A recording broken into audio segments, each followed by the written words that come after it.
নমস্কার বন্ধুরা, আমি শুভঙ্কর আর আপনারা দেখছেন আমার ইউটিউব চ্যানেল নেশনস প্রাইড।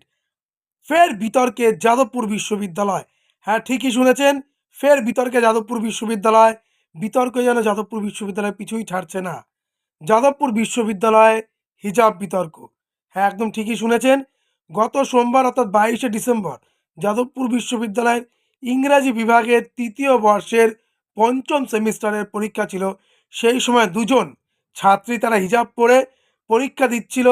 তখন বিভাগীয় প্রধান তিনি ওই দুই ছাত্রীকে হিজাব খুলতে বলেন। অভিযোগ যে ওই ছাত্রীরা নাকি হিজাবের নিচে ব্লুটুথ হেডফোন কানে দিয়ে নকল করছিল এবং এই ঘটনার তীব্র প্রতিবাদ সেই সময় ওই দুই ছাত্রী করেন। শুধু ওই দুই ছাত্রী নন, সেই সঙ্গে সঙ্গে পরীক্ষায় হলে উপস্থিত অন্যান্য পরীক্ষার্থীরা তারাও তার কিন্তু প্রতিবাদ করেন এবং ওই ছাত্রী দুজন তারা কর্তৃপক্ষের কাছে বিভাগীয় প্রধানের নামে অভিযোগ দায়ের করে। এর রেশ এতটাই ছড়িয়ে পড়ে যে তার দুদিন পর অর্থাৎ 24শে ডিসেম্বর যাদবপুর বিশ্ববিদ্যালয়ে সমাবর্তন অনুষ্ঠান ছিল।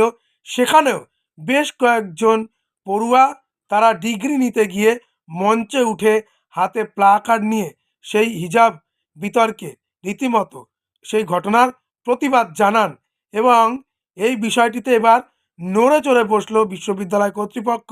3 সদস্যের তারা তদন্ত কমিটি তৈরি করেছেন এবং সেইখানে কিন্তু বিশ্ববিদ্যালয়ের একজন অধ্যাপক, সেই সঙ্গে সঙ্গে বর্তমান বিশ্ববিদ্যালয়ের একজন অধ্যাপক এবং আচার্যের যিনি নমিনি রয়েছেন সে যে এক্সিকিউটিভ কাউন্সিল বা কর্মসমিতিতে তাকে রাখা হয়েছে এবং 30 দিনের মধ্যে সেই কমিটি রিপোর্ট দেবে বলে জানা গিয়েছে এবং আগামী মঙ্গলবার অর্থাৎ 30শে ডিসেম্বর বিশ্ববিদ্যালয় রাজ্যের সংখ্যালঘু কমিশন সেইখানে থেকে প্রতিনিধিরা যাবেন বলেও জানা গিয়েছে। তারা তথ্য তালাশ করবেন এবং এই বিষয়টি নিয়ে ইতিমধ্যেই বেশ কিছু ছাত্র সংগঠনের তরফ থেকে বিশ্ববিদ্যালয় কর্তৃপক্ষের কাছে এই ঘটনার প্রতিবাদ জানিয়ে এবং পূর্ণাঙ্গ তদন্তের দাবি জানিয়ে স্মারকলিপি জমা দিয়েছে সেই ছাত্র সংগঠনগুলি।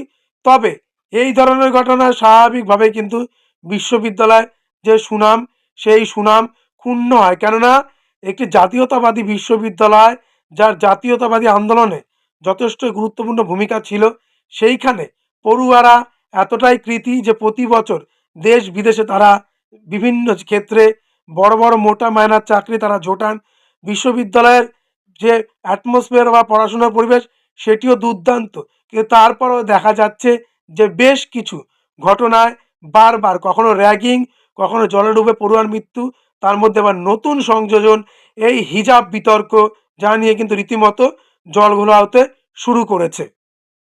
আপনারা সবাই ভালো থাকুন এবং অবশ্যই আমার ইউটিউব চ্যানেল নেশনস প্রাইড যারা যারা এখনও সাবস্ক্রাইব করেননি তারা সাবস্ক্রাইব করুন নতুন নতুন খবরের জন্য।